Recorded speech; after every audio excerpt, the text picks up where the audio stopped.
নমস্কার। গল্পের ঝুলিতে সকল শ্রোতা বন্ধুদের স্বাগত জানাই। আজ আপনাদের জন্য গল্পের ঝুলিতে রয়েছে প্রভাত কুমার মুখোপাধ্যায়ের লেখা একালের ছেলে।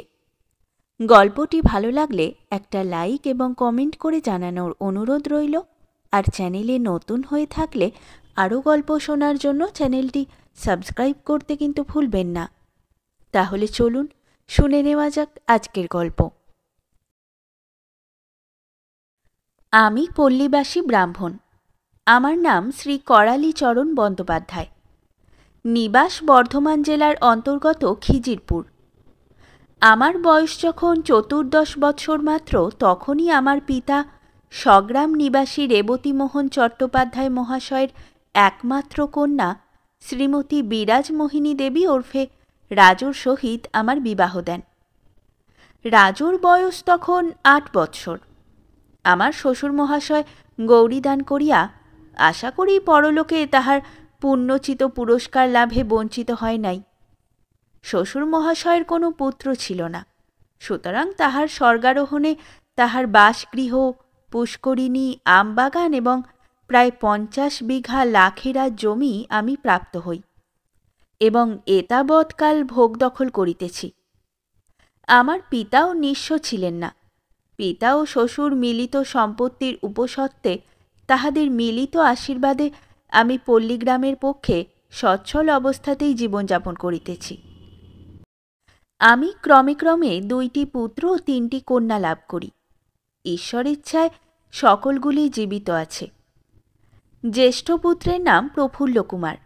গ্রামের স্কুলে সে মাইনর পাশ করিলে বর্ধমানে তাহাকে এক আত্মীয়ের বাসায় রাখিয়া রাজ স্কুলে ভর্তি করিয়া দিই। তথা হইতে সে ম্যাট্রিক পাশ করিয়া মাসিক 10 টাকা জলপানি পায়। আইএ পড়িবার জন্য কলিকাতা যাইতে চাহিয়াছিল, কিন্তু অত দূরদেশে ছেলে পাঠাইতে গৃহিণীর মত হইল না। শরীর আছে, অশরীর আছে, দায় আছে, বিপদ আছে, তার চেয়ে বর্ধমানই ভালো। 3-4 ঘণ্টার মধ্যে পৌঁছানো যায়। আমার সেই আত্মীয়টি ছিলেন সরকারি কর্মচারী। সে সময় তিনি বর্ধমান হইতে বদলি হইয়া গেলেন। সুতরাং ছেলেকে রাজ কলেজে ভর্তি করিয়া দিয়া স্টুডেন্ট মেস অথবা ছাত্রাবাসে তাহাকে স্থাপন করিয়া আসিলাম। এই ছাত্রাবাসটি মহাজনটুলিতে অবস্থিত। গত বৎসর ফাল্গুন মাসে কামারহাটি গ্রাম নিবাসী শ্রীযুক্ত বৈদ্যনাথ মুখোপাধ্যায় মহাশয়ের কন্যা শ্রীমতী উষাবালার সহিত প্রফুল্ল কুমারের বিবাহ দিয়াছি। বৈদ্যনাথের সাংসারিক অবস্থা তেমন ভালো নহে, কিছুই দিতে পারেন নাই।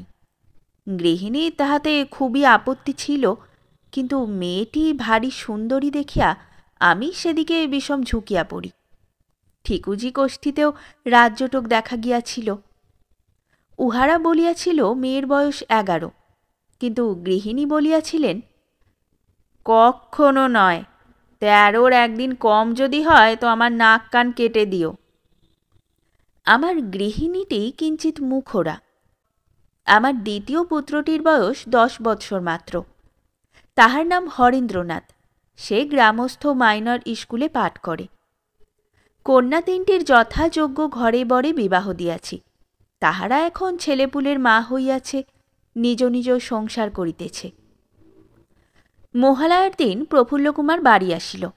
স্টেশনে গোজান পাঠাইয়াছিলাম। হরেন সে গোজানে তার দাদাকে আনিতে স্টেশনে গিয়াছিল। ইহা আমার নিজস্ব গোজান। এখানে আসিতে হইলে মেমারি স্টেশনে নামিতে হয়। মেমারি এখান হইতে 7 ক্রোশ ব্যবধান। পরদিন 1 প্রহর বেলা থাকিতে কামারহাটি হইতে প্রফুল্লকুমারের পূজার তত্ত্ব আসিতে দেখিয়া আমার বুক দূর দূর করিয়া উঠিল। না জানি কিরূপ তত্ত্ব বেহাই পাঠাইয়াছেন এবং সে তত্ত্ব গৃহিণীর পছন্দ হইবে কিনা। তত্ত্ব পছন্দ না হইলে গৃহিণী রাগিয়া কুরুক্ষেত্র করিবেন, এ আশঙ্কা আমার মনে ছিল। গত জামাই ষষ্ঠীর সময় ইহার সূচনা পাইয়াছিলাম। ছেলের তখন গ্রীষ্মের ছুটি, বাড়িতে রহিয়াছে। বেহাই স্বয়ং আসিয়া তাহার জামাতাকে লইয়া গেলেন। সপ্তাহ পরে ছেলে শ্বশুরবাড়ি হইতে ফিরিল। আমি তখন বাড়ির ভিতরেই ছিলাম। দিবা নিদ্রান্তে উঠিয়া তামাক খাইতেছিলাম। ছেলে হাত পা ধুইয়া জল খাইয়া ঠান্ডা হইলে গৃহিণী বলিলেন, ওরা কি কি দিলে দেখি। প্রফুল্ল তোরঙ্গ খুলিয়া বলিল, এই ধুতি চাদর দিয়েছেন। গৃহিণী বলিলেন, জুতো? না, জুতো দেননি। সিল্কের জামা টামা? না, সিল্কের জামা দেননি। বললেন, বাবাজি জুতো জামা এ পাড়াগাঁয়ে তো পাওয়া যায় না, এক কলকাতা থেকে আনানো। তা আন্দাজি আনালে মাপ ছোট হবে কি বড় হবে তার তো ঠিক নেই, সেই জন্য আর। গৃহিণী পুত্রকে ভেঙাইয়া বলিলেন, সেই জন্যে আর সেই ব্যবস্থা করেননি। তা বেশ তো, তোর হাতে দুখানা 10 টাকার নোট দিয়ে বলিলেন না কেন, বাবাজি ছুটির পর বর্ধমানে গিয়ে জুতো জামা কিনে নিও। প্রফুল্ল নির্বাক হইয়া নত মুখে চোরটির মতো দাঁড়াইয়া রহিল। ক্রোধে গৃহিণীর চক্ষু লাল, কণ্ঠস্বর উচ্চগ্রামে তুলিয়া বলিলেন, বল, আমার কথা জবাব দে। ছেলেরই যেন অপরাধ। গৃহিণী তখন ধুতি চাদর হস্তে লইয়া তাহার জমি পরীক্ষা করিয়া আমার গায়ের উপর ছুঁড়িয়া ফেলিয়া দিয়া বলিলেন, দেখো একবার তোমার পেয়ারের বেয়াইয়ের আক্কেলখানা। ধুতির জমিটা একবার দেখো, মোটা ক্যাট ক্যাট করছে। এই ধুতি মানুষ জামাইকে দেয়? আমি হুকা নামাইয়া বস্ত্র পরীক্ষা করিয়া বলিলাম, কেন, জমি মন্দই বা কি? সুতো মোটা নয়, বেশি খাপি জমি, তাই মোটা দেখাচ্ছে, 2 দিন টিকবে। গৃহিণী আমার মুখের কাছে হাত নাড়িয়া বলিলেন, না, সুতো মোটা নয়, চোখে ধরেছে চাল। সে সরু কি মোটা দেখতে পাচ্ছ না ছাই পাচ্ছ? চশমা চোখে দিয়ে একবার দেখো দেখি।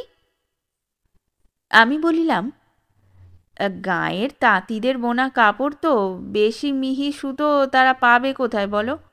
সে ছোট পাড়াগাঁ, ফরাসডাঙ্গা শান্তিপুরের কাপড় চোপড় সেখানে কি কিনতে পাওয়া যায়? গৃহিণী চক্ষু রাঙাইয়া বলিলেন, থাক, বেআইয়ের হয়ে তুমি আর ওকালতি করো না, খবরদার বলছি। ছেলেকে বলিলেন, তোর আর এ ধুতি চাদর পরে কাজ নেই, এ তুলে রেখে দি, পুজোর সময় ঠাকুরমশায়ের ছেলেকে দিলেই হবে। পুরোহিত মহাশয় তাহার স্ত্রী ও সন্তানকে আমি পূজায় প্রতি বৎসর বস্ত্রাদি দিয়া থাকি। জ্যৈষ্ঠ মাসের সেই ঘটনা স্মরণ করিয়া আমি আশঙ্কায় আকুল হইলাম। একটি মধ্যবয়স্ক ব্যক্তি তত্ত্ব বহিয়া আনিয়াছে। সে ব্যক্তি আসিয়া আমাকে প্রণাম করিয়া একখানি পত্র দিল। তাহার পরিচয় লইলাম। নাম গোবর্ধন, জাতিতে সদ্গোপ, বৈবাহিক মহাশয়ের অনুগত লোক, তাহার জমি চাষ করে। দ্রব্যাদিসহ লোকটিকে বাড়ির ভিতর পাঠাইয়া আমি পত্র পড়িলাম। বৈবাহিক মহাশয় তত্ত্বসামগ্রীর দৈন্য ও অপ্রচুরতার জন্য অনেক বিনয় করিয়া পত্র লিখিয়াছিলেন। অবশেষে অনুরোধ করিয়াছেন তাহার অপরাধ ক্ষমা করিয়া প্রেরিত লোকটির সহিত প্রফুল্লকুমার বাবাজীবনকে যেন কয়েকদিনের জন্য পাঠাইয়া দিই। অল্পক্ষণ পরেই প্রবেশ করিয়া দেখি যাহা আশঙ্কা করিয়াছিলাম তাহাই ঘটিয়াছে। গৃহিণী উগ্রচণ্ডা মূর্তি, তত্ত্বসামগ্রী বারান্দাময় ছড়ানো। পরে শুনিয়াছিলাম তিনি সেগুলো লাথাইয়া লাথাইয়া ইতস্তত নিক্ষেপ করিয়াছেন। আমাকে দেখিবা মাত্র ঝঙ্কার দিয়া তিনি যেসব কথা বলিলেন তাহার উল্লেখ করিয়া আর কাজ নেই। যে লোকটি তত্ত্ব আনিয়াছিল সে বারান্দার কোণে বসিয়া হাঁটুর ভিতর মুখ লুকাইয়া কাঁদিতেছে। গৃহিণী তাহাকে বলিতেছেন, ওঠ বেটা, নচ্ছার পাজি চাষা, তোল এসব জিনিস, তোর অঙ্গে ফিরিয়ে নিয়ে যা, এসব আমি চাই নে। আমি গৃহিণীকে বলিলাম, ছি ছি, কি করছো পাগলামি? বলিয়া জিনিসগুলি আমি কুড়াইয়া কুড়াইয়া গুছাইয়া রাখিতে লাগিলাম। কত কষ্টে কত সাধ্য সাধনায় তাকে ঠান্ডা করিলাম তাহার বিস্তারিত বিবরণে আর প্রয়োজন নাই। জিনিসগুলি তিনি রাখিলেন, কিন্তু ছেলেকে শ্বশুরবাড়ি পাঠাইতে কিছুতেই রাজি হইলেন না। অধিকন্তু তাহাকে বলিলেন, খবরদার, সে বউয়ের কখনো মুখ দেখবি তো মাতৃহত্যের পাতক হবি। এক্সামিনটে হয়ে যাক, এবার কোনো ভদ্রলোকের মেয়ে এনে তোর বিয়ে দেব। সে বউ ত্যাগ করলাম আমি। গৃহিণীকে বলিলাম, অনেক পথ হেঁটে এসেছে, লোকটিকে জল টল খাবার দাও। তাহাকে বলিলাম, তুই বাবা আজ এখানে থেকে বিশ্রাম কর, কাল ভোরে উঠে যাস। বলিয়া আমি বৈঠকখানায় চলিয়া গেলাম। কিয়ৎক্ষণ পরে দেখি লোকটি বাহির হইয়া আসিতেছে। আমাকে প্রণাম করিয়া বলিল, বাবা ঠাকুর, আমি চললাম। আমি বলিলাম, এখনই চললি? খাওয়া দাওয়া হলো না?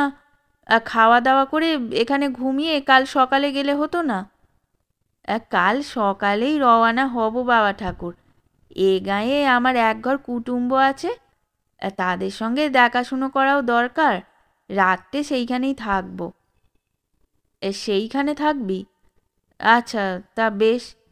বস তাহলে একটু, বেয়াই মশাইকে চিঠি একখানা লিখে দিই।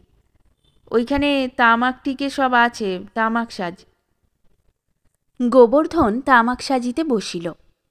আমি বেয়াইকে পত্র লিখিলাম, আপনার প্রেরিত উপহার দ্রব্যগুলি পাইয়া আমরা সকলেই বিশেষ আনন্দিত হইয়াছি।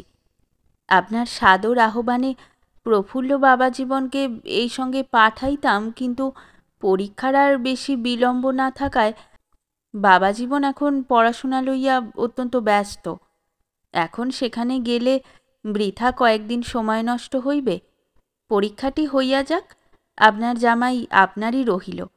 বাবাজির এখন যাওয়া হইল না বলিয়া আপনি বা বেয়ান ঠাকুরনী যেন দুঃখিত না হন, ইহাই আমার প্রার্থনা। বধূমাতার জন্য সামান্য কিঞ্চিত উপহার যাহা সংগ্রহ করিতে পারিয়াছি, আগামী পঞ্চমীর দিন তাহা পাঠাইব।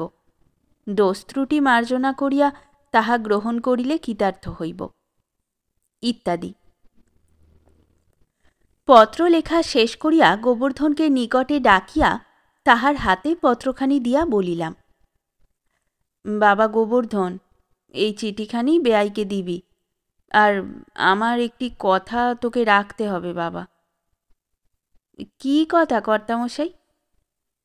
এখানে যা দেখলি শুনলি, এই রাগের মাথায় গিন্নি যা বলেছেন করেছেন, সেসব আর সেখানে প্রকাশ করিস নে বাবা। কুটুম্বিতাস্থলে এসব আকসার হয়েই থাকে, কোন সংসারে না হয়। কিন্তু জানতে পারলে বেয়াই বেয়ান মনে বড়ই কষ্ট পাবেন। এসব কথা ঘুণাক্ষরেও সেখানে প্রকাশ করিস নে, লক্ষ্মী বাপ আমার। আমি বৃদ্ধ ব্রাহ্মণ, তোকে আশীর্বাদ করছি, তোর ভালো হবে। আমি চিঠিতে লিখে দিলাম যে জিনিসপত্র তিনি যা পাঠিয়েছেন তা পেয়ে আমরা খুব খুশি হয়েছি, বুঝলি তো? তুইও সেরকম বলবি। আর এই নে 2টি টাকা, কাল যাবার সময় পথে জল টল খাবি। বলিয়া তাহার হাতে 2টি টাকা দিলাম। গোবর্ধন হাত জোর করিয়া বলিল, আজ্ঞে কর্তা, যখন নিষেধ করলেন তখন এসব কথা আমি চেপে যাব বই কি। ছি ছি, এসব পেরকাশ করবার কথা। টাকা 2টি ট্যাঁকে গুজিতে গুজিতে বলিল, কিন্তু মা ঠাকুরন ওই যে বললেন ছেলের আবার বিয়ে দেবেন, সেটা বাবা ঠাকুর? বলিলাম, না রে না, ওটা রাগের মাথায় বলেছেন বই তো নয়। ও কি একটা কথা হলো? ও সব কথা কিছু তুই প্রকাশ করিস নে। গোবর্ধন স্বীকৃত হইল। বলিলাম, দেখিস বাবা, ব্রাহ্মণের কাছে কথা দিয়ে যেন কথার খেলাপ করিস নে। না বাবা ঠাকুর, কথার খেলাপ হবে না। বলিয়া সে আমার পদধূলি লইয়া প্রস্থান করিল। কয়েকদিনই লক্ষ্য করিলাম ছেলেটার মনে সুখ নাই, মুখখানি বিষণ্ণ করিয়া বেড়ায়। তার গর্ভধারিণীর আচরণে মনে সে ব্যথা পাইয়াছে, তাহাও বটে। এবং সেই জামাই ষষ্ঠীর সময় গিয়াছিল, পূজার ছুটিতেও শ্বশুরবাড়ি যাইবে আশা করিয়াছিল, তাহার সে আশা ভঙ্গ হওয়াতেও বোধহয় সে মনক্ষুণ্ণ। এখনই না হয় বুড়া হইয়াছি, কিন্তু যে বয়সের যে আশা আকাঙ্ক্ষা, যে স্বাদ আহ্লাদ, তাহাও তো জানি। ফাল্গুন মাসে উহার পরীক্ষা। মাঘ মাস গেলেই বিবাহের 1 বৎসর পূর্ণ হইয়া যাইবে। ছেলে বাড়ি আসিবার পূর্বেই বৌমাকে আনাইয়া রাখিব। দেখিতে দেখিতে মহাপূজা আসিয়া পড়িল। উৎসবের হাওয়ায় বন্ধুবান্ধবদের সাহচর্যে ছেলের মুখখানিও আবার প্রফুল্ল হইয়া উঠিল। ছুটি ফুরাইলে বাক্স বিছানা বাঁধিয়া প্রফুল্ল বর্ধমানে ফিরিবার জন্য প্রস্তুত হইল। বলিল, এবার বড়দিনের ছুটিতে আর বাড়ি আসিবে না, কারণ তখন পরীক্ষা অত্যন্ত সন্নিকটে। পড়াশোনা লইয়া তাহাকে অত্যন্ত ব্যস্ত থাকিতে হইবে। পরীক্ষা শেষ হইলে একেবারে ফাল্গুন মাসে আসিবে। গৃহিণী বলিলেন, 4 মাস? 4 মাস বাদে বাড়ি আসবি? একটা ছুটি ছাটাতে 2-3 দিনের জন্য এসে দেখা দিয়ে যেতে পারবি নে? প্রফুল্ল বলিল, ছুটি ছাটা তেমন আর কই। কেন, জগদ্ধাত্রী পুজোর ছুটি, তবে গিয়ে সরস্বতী পুজোর ছুটি? জগদ্ধাত্রী পুজোর 2 দিন ছুটি আছে বটে, সঙ্গে একটা রবিবারও পড়েছে, কিন্তু 3 দিনের জন্য আসতে গেলে 7টি দিন পড়াশোনার ক্ষতি। আগে 2 দিন কতক্ষণে বাড়ি যাব করে করে পড়ায় মন বসবে না, ফিরে গিয়েও পড়ায় মন বসাতে 2 দিন লেগে যাবে। গৃহিণী বলিলেন, সারা বছরই তো মেহনত করলি বাবা, 1 সপ্তাহে আর কি এসে যাবে, তাতে কি আর পাশ হওয়া আটকাবে? ছেলে বলিল, পাশ হওয়া না আটকাতে পারে, কিন্তু শুধু পাশ হলেই তো চলবে না মা। গতবারে যেমন জলপানিটি পেয়েছিলাম, এবারেও যাতে সেই রকম পেতে পারি সেই চেষ্টাই করছি কি না। পড়াশোনায় প্রফুল্লের বরাবরই খুব আঠা। অন্য ছেলেদের যেমন ওরে পড় রে বলিয়া তাগাদা করিতে হয়, প্রফুল্লকে কোনোদিন সেরূপ করিতে হয় নাই। ছাত্রানাং অধ্যয়নং তপ। ছেলে আমার সে তপস্যায় কোনোদিন অবহেলা করে নাই। তাই আমি বলিলাম, প্রফুল্ল যা বলছে তা ঠিক কথাই। আচ্ছা বাবা, পরীক্ষা হয়ে গেলেই তুমি এসো, তোমার পড়ার বিঘ্ন আমরা করতে চাই না। ঘট প্রণাম করিয়া আমাদিগকে প্রণাম করিয়া প্রফুল্ল শুভযাত্রা করিল। প্রফুল্ল প্রতি রবিবার আমাকে একখানি করিয়া পত্র লেখে, সে পত্র আমি পাই সোমবার বেলা 3টের সময়। শুক্রবার জগদ্ধাত্রী পূজা ছিল, শনিবার মার বিসর্জন। রবিবার প্রাতে গৃহিণী বলিলেন, রাত্রে প্রফুল্ল সম্বন্ধে একটা দুঃস্বপ্ন দেখিয়া তাহার মন বড় খারাপ হইয়াছে। আমি বলিলাম, জগদ্ধাত্রী পুজো ছুটিতে ফি বছরই ছেলে বাড়ি আসে, এবার আসেনি বলে আমার মনটাও খারাপ ছিল, তোমারও ছিল নিশ্চয়ই, সেজন্যেই ওরকম স্বপ্ন দেখেছ। ও কিছু নয়, সে ভালোই আছে, কোনো চিন্তা নেই। গৃহিণী বলিলেন, তোমার মুখে ফুল চন্দন পড়ুক, তাই যেন হয়, কিন্তু তবু তুমি গিয়ে একবার তাকে দেখে এসো। বলিলাম, আজ রবিবার, আমি বর্ধমানে গিয়ে ছেলেকে দেখে ফিরে আসতে কাল বেলা দুপুরের কম তো নয়। কাল সোমবার বেলা 3টের সময় তার চিঠি তো আসবে। সমস্ত দিন গৃহিণীর মনটি বিষণ্ণ হইয়া রহিল। সোমবার আহারাদি সারিতে বেলা 1টা বাজিল। তামাক খাইয়া গৃহিণীকে বলিলাম, আমি যাই, পোস্ট অফিসে গিয়ে ছেলের চিঠি নিয়ে আসি। বেলা 1:30টার সময় রানার ডাক আনে, তবু 1.5 ঘন্টা আগে চিঠিখানি পাব। বলিয়া আমি বাহির হইলাম। গ্রামেই পোস্ট অফিস আছে। ডাকবাবু সমাদর করিয়া আমায় অফিস ঘরে ডাকিয়া বসাইলেন। 1:30টা তখন বাজিয়া গিয়াছে। শুনিলাম রানার এখনো আসিয়া পৌঁছে নাই। 2টা বাজিতে চলিল, তখনও রানারের দেখা নাই। ডাকবাবু বলিলেন, ট্রেন লেট থাকলে একটু দেরিও হয়। ঠিক যখন 2:15 তখন বাহিরে রানার আসিবার ঝমঝম শব্দ শুনিতে পাইলাম। ডাক আসিল। ডাকবাবু ব্যাগ কাটিলেন। ক্ষিপ্র হস্তে চিঠিগুলি পরীক্ষা করিয়া বলিলেন, কই না, আপনার কোনো চিঠি তো নেই। ভগ্ন মনে গৃহে ফিরিলাম। চিঠি আসে নাই শুনিয়া গৃহিণী কাঁদিয়া ফেলিলেন। তাহার চোখ মুছাইয়া বলিলাম, ছি ছি, চোখের জল ফেলতে আছে, তাতে যে ছেলের অকল্যাণ হবে। আমি এখনই বর্ধমান রওনা হচ্ছি, সন্ধ্যা নাগাদ সেখানে পৌঁছব। আজ রাত্রের মধ্যেই ছেলের ভালো খবরটি তোমায় এনে দেব। তুমি ধৈর্য ধরো আর ঠাকুরদের ডাকো, তারা সমস্তই মঙ্গল করবেন।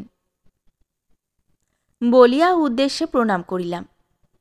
1 ঘণ্টার মধ্যেই গরুর গাড়িতে মেমারি যাত্রা করিলাম। বর্ধমানে মহাজনটুলিতে ছেলের বাসায় যখন পৌঁছিলাম তখন সন্ধ্যা 7টা। ঘর সব খালি। প্রফুল্ল বলিয়া ডাকিতে একটি ছেলে বাহির হইয়া আসিল। সে আমার পরিচিত, আমাদের পাশের গ্রামেই বাস। তার নাম সুরেন্দ্র, বাল্যকাল হইতে প্রফুল্লের বিশেষ বন্ধু। আমাকে জ্যাঠামশাই বলিয়া ডাকে। আমাকে দেখিয়াই জ্যাঠামশাই যে বলিয়া ছুটিয়া আসিয়া প্রণাম করিল। বলিলাম, ভালো আছো তো বাবা? প্রফুল্ল কই, সে কেমন আছে? সুরেন বলিল, আগে হ্যাঁ ভালো আছি, প্রফুল্লও ভালো আছে। কই সে? সুরেন বলিল, আগে সে তো এখন বাসায় নেই। কোথায় গেল, কখন আসবে?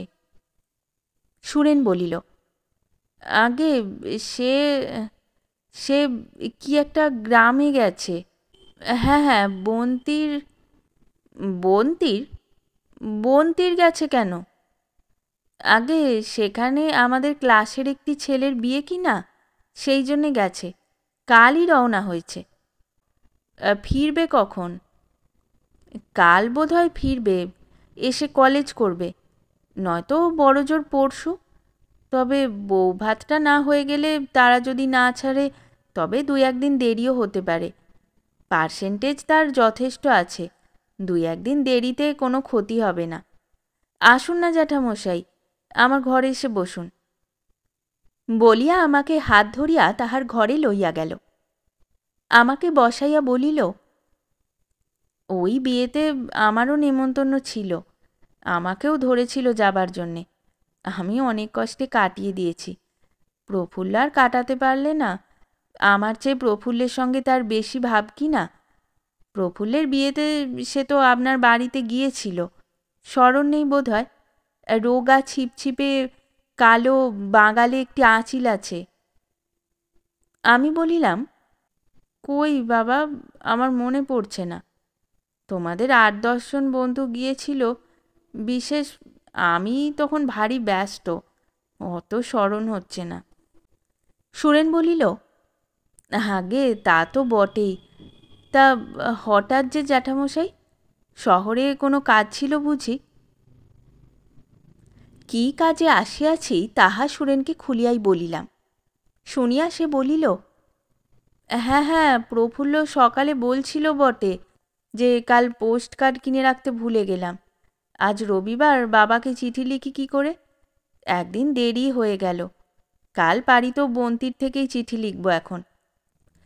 জ্যাঠাইমা যখন অত উতলা হয়েছেন, তাহলে জ্যাঠামশাই আর আপনার এখানে দেরি করা উচিত নয়। জ্যাঠাইমা সেখানে ভেবে খুন হচ্ছেন। আপনি তাহলে 7:22 গাড়িতে রওনা হন। হ্যাঁ বাবা, তাইতে রওনা হব মনে করেই এসেছি। মেমারিতে আমার গরুর গাড়ি অপেক্ষা করছে। তাই তো, আপনাকে জল টলও কিছু খাওয়াতে পারলাম না। বাড়ি পৌঁছোতে বোধহয় রাত দুপুর হবে। রাত 11টা তো বটেই। স্টেশনে গিয়ে কিছু মিষ্টি টিষ্টি নিয়ে খেয়ে নেব এখন, সেজন্যে তুমি ব্যস্ত হও না বাবা। আচ্ছা, এখন তাহলে উঠি।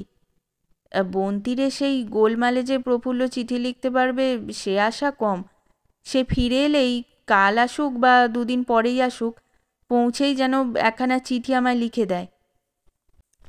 বলিয়া আমি উঠিলাম।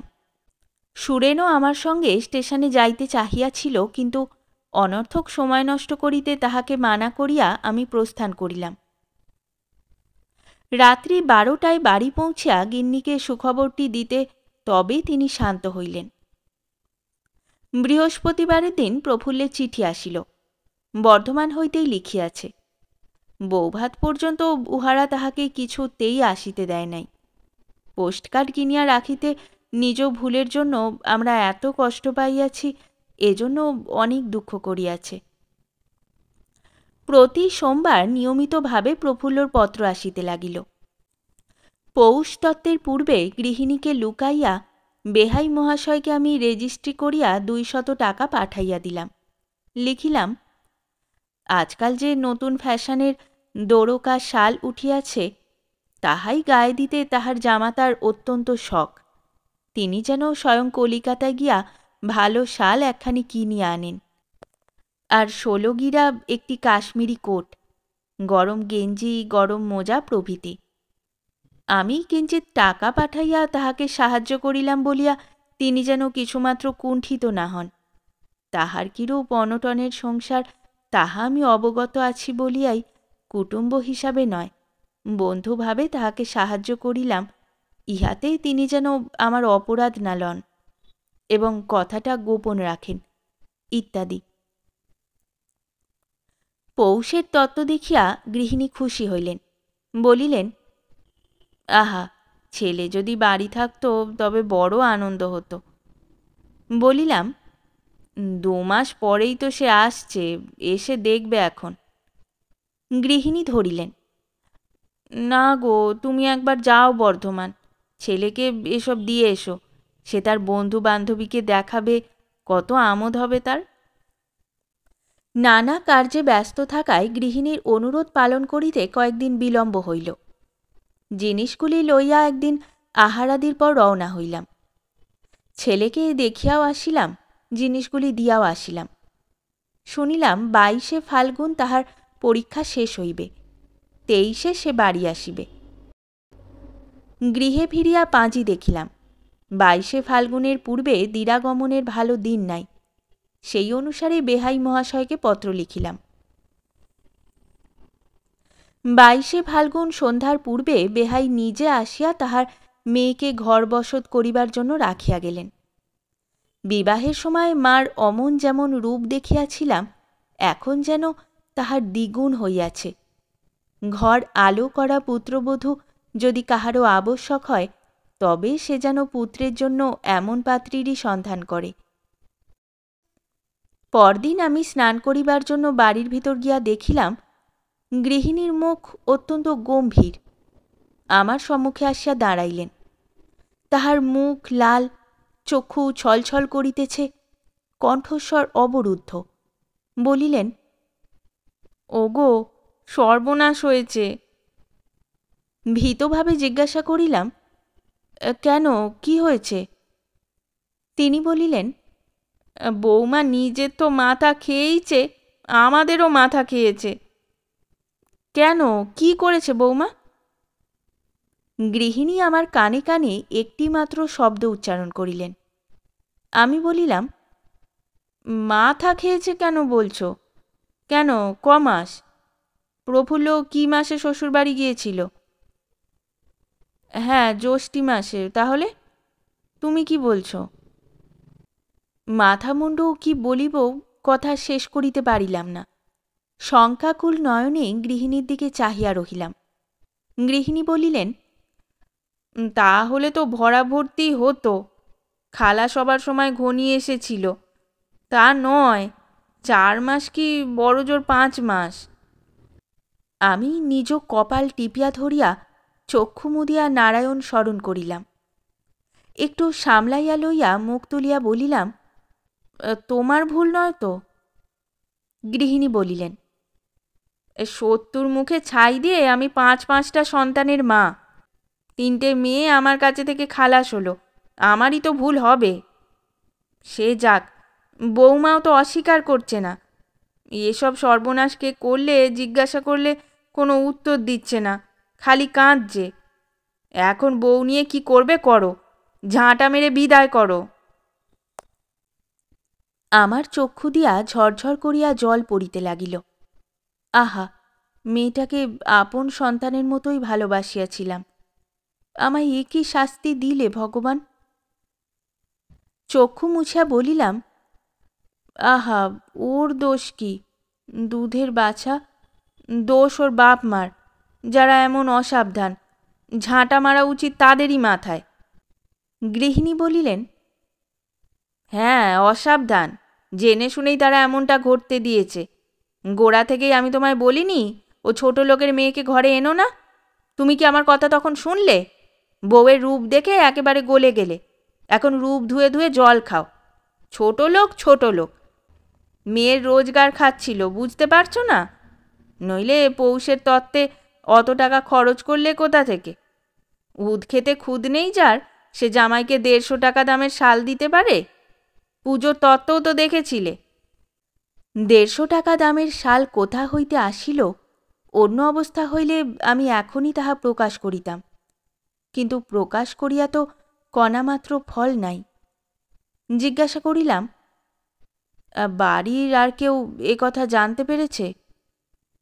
গৃহিণী বলিলেন, না, বোধহয় না। বলিলাম, তাহলে খুব সাবধান, কেউ কিছু জানতে না পারে। আমি নিজে গিয়ে বৌমাকে তার বাপের বাড়ি রেখে আসবো এখন। রেখে এসো, কিন্তু আজই।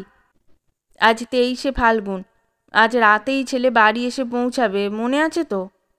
হ্যাঁ, তা তো মনে আছে। আচ্ছা, আজই গিয়ে রেখে আসি। তেল দাও, যাই স্নানটা করে ফেলি। বেলা 1টার সময় গরুর গাড়ি ঠিক থাকিতে বলিয়া স্নান করিতে গেলাম। স্নানান্তে আসিয়া পাতের কাছে বসিলাম মাত্র। ভাতের গ্রাস গলা দিয়া নামিতে চাহে না, চোখ ফাটিয়া কেবল জল আসে। অর্ধেক ভাত ফেলিয়া উঠিয়া পড়িলাম। বলিলাম, বৌমাকে 4টি খাইয়ে দাও, ছেলে এসে পৌঁছবার আগেই বেরিয়ে পড়া দরকার। খাটের উপর বসিয়া তামাক খাইতেছিলাম। গৃহিণী আসিয়া বলিলেন, গাড়ি সদর দরজায় এসে দাঁড়িয়েছে, দুর্গা বলে বেরিয়ে পড়ো। বৌমা খেয়েছেন? না, কিছুই খাইনি। আমারও মনের অবস্থা এমন নয় যে পিড়াপিড়ি করি। চুলোয় যাক, ও তো এখন মরাই মঙ্গল। এই কাল মোটে বউ এলো, আজই হঠাৎ আবার বাপের বাড়ি চলল, লোকে জিজ্ঞেস করলে কি বলবে? বলবো কি? বলেছি যে বেয়াইকাল রাতে বাড়ি ফিরে গিয়েই দেখলেন তার পরিবারের কলেরা হয়েছে, বাঁচবার আশা কম। তখনই লোক ছুটিয়ে দিয়েছিলেন মেয়েকে আনবার জন্য। অপর লোকের সঙ্গে না পাঠিয়ে কর্তা নিজেই যাচ্ছেন তাকে রাখতে। গাড়োয়ানও এই কথাই জানে। বৌমাকে তৈরি হতে বলোগে। বলিয়া আমি জামা গায়ে দিলাম। এই সময় বাহিরে ঠং ঠং করিয়া বাইসাইকেলের শব্দ হইল। কে আসিল?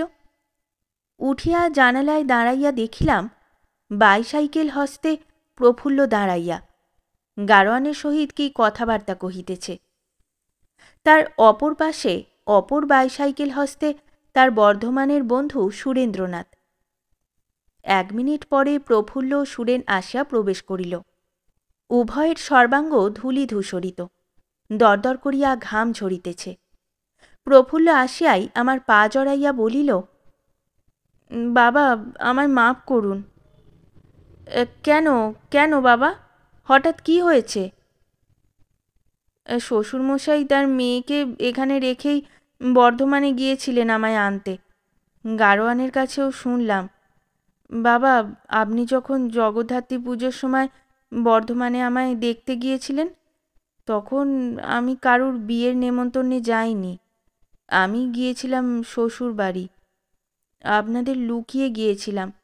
সুরেন সব কথাই জানত, তাই আমায় বাঁচাবার জন্য সে মিথ্যে করে ওই সব কথা আপনাকে বলেছিল। সুরেন ছোকরা নতমস্তকে দাঁড়াইয়া শুনিয়া আমার বুক হইতে 1000 মন পাথরের ভার নামিয়া গেল।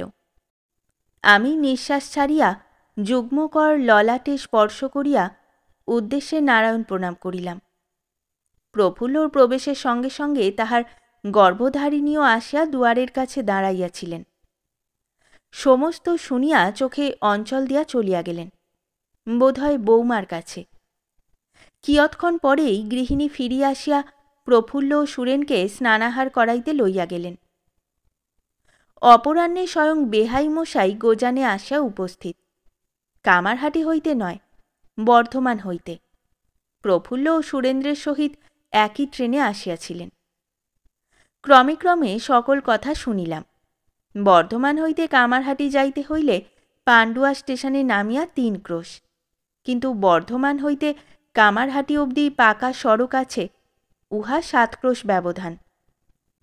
প্রফুল্ল ৭ ক্রোশ পথ বাইসাইকেলে অতিবাহিত করিয়া শুধু সেই জগদ্ধাত্রী পূজার ছুটিতে যে শ্বশুরবাড়ি গিয়াছিল তাহা নহে, প্রতি শনিবারে শ্বশুরবাড়ি যাইত এবং সোমবার ভোরে সেখান হইতে রওয়ানা হইয়া বাসায় আসিয়া স্নানাহার করিয়া কলেজ করিত।